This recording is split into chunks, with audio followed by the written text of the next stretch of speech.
Welcome back to The Explainer. So, you know how sometimes you meet someone and you just get this feeling that their entire life is, well, an elaborate disguise? Today, we're unpacking a truly fascinating piece of literature that dives into exactly that. We're looking at Neil Grimit's deeply atmospheric short story, Defying Gravity.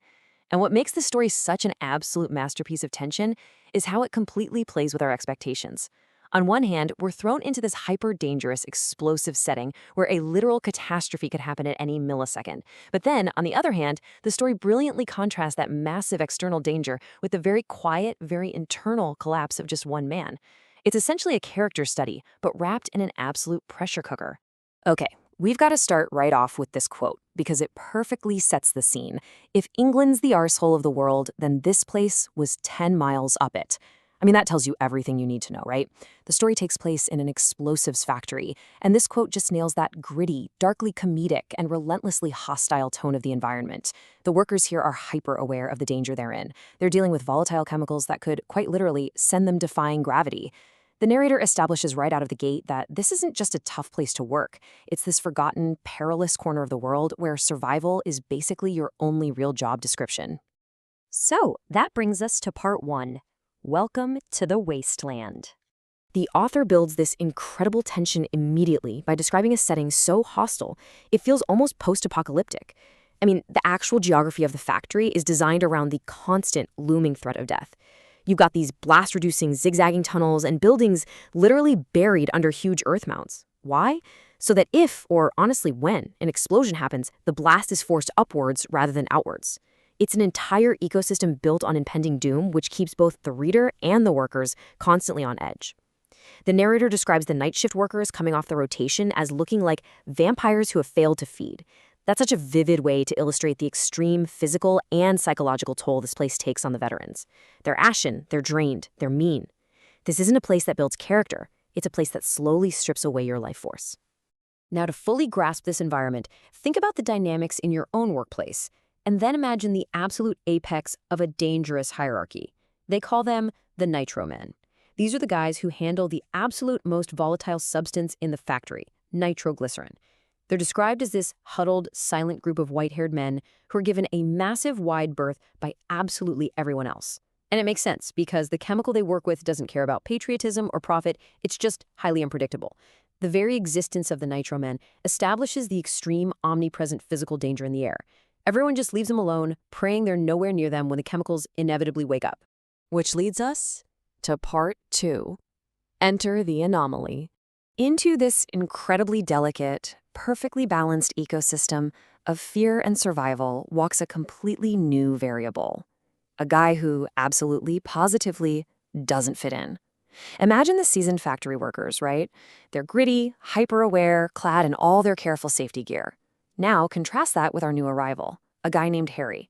When he first walks in, the narrator actually mistakes him for a union lawyer.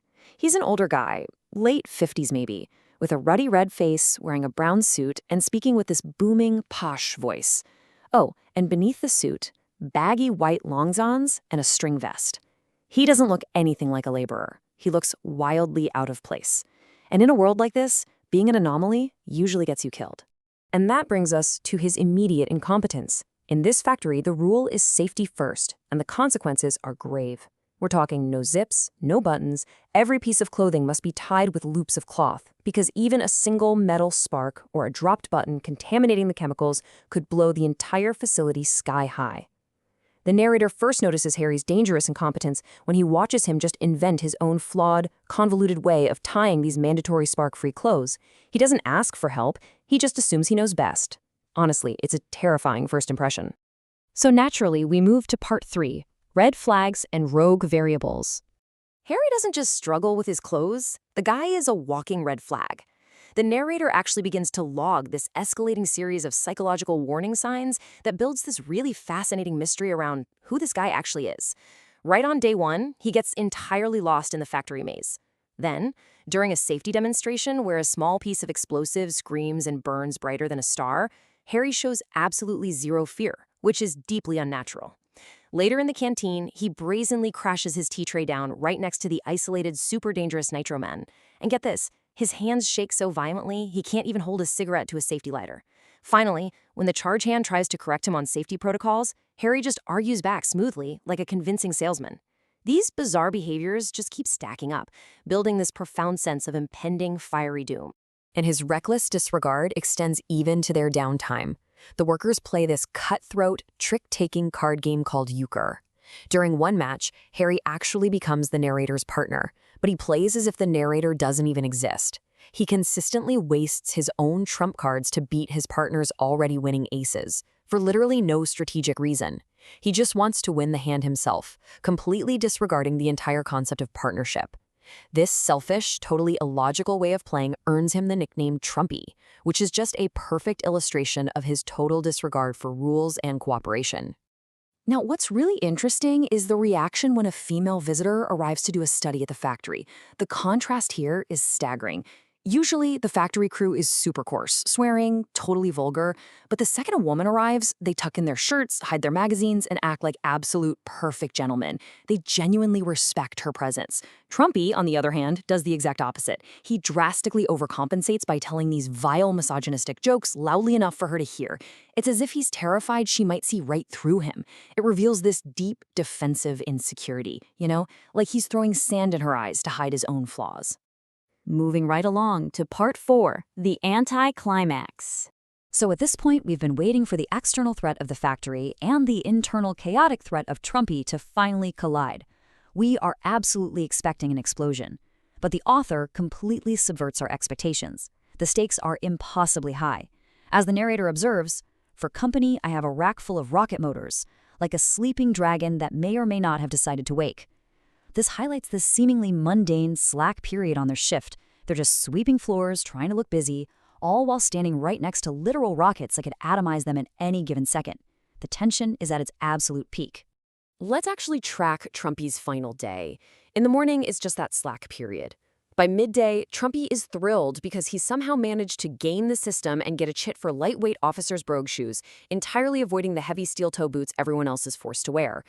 And then, in the afternoon, while simply waiting at the canteen counter for a cup of coffee, he just drops dead. His head hits the floor before he can even lace up his new shoes. It's the supreme irony of the story.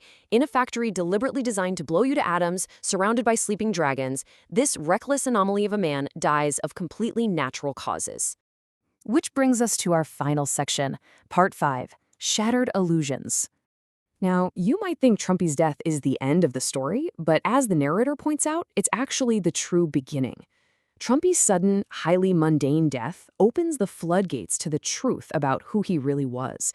Remember how he used to roar out of the factory gates in what looked like this sleek, expensive sports car? It fueled all these rumors about him being a fallen aristocrat or a bankrupt high roller. Well, when a coworker visits his widow to try and buy the car, he discovers the stark reality. The car is completely worn out, totally rusted, and rotting from the inside. It was held together purely for appearance's sake, just like Trumpy's life, actually. The posh voice, the arrogance, the defensive jokes, it was all just a crumbling illusion. Which leaves us with this really powerful question drawn directly from the narrator's final realization. Is there any place you can truly hide? Neil Grimmett's story pretty heavily suggests that the answer is no. A man can run to the absolute edge of the world, bury himself in a secret, highly explosive factory hidden under mounds of earth, and try his hardest to mask his failures with a loud voice and a shiny car, but the internal truth will always find you out. Even when you're dead, someone is going to look under the hood. It's just a remarkable piece of storytelling that forces us to look at the masks we wear in our own lives and ask ourselves, can you ever truly hide? Thank you so much for exploring this with me on The Explainer. Until next time, keep questioning the world around you.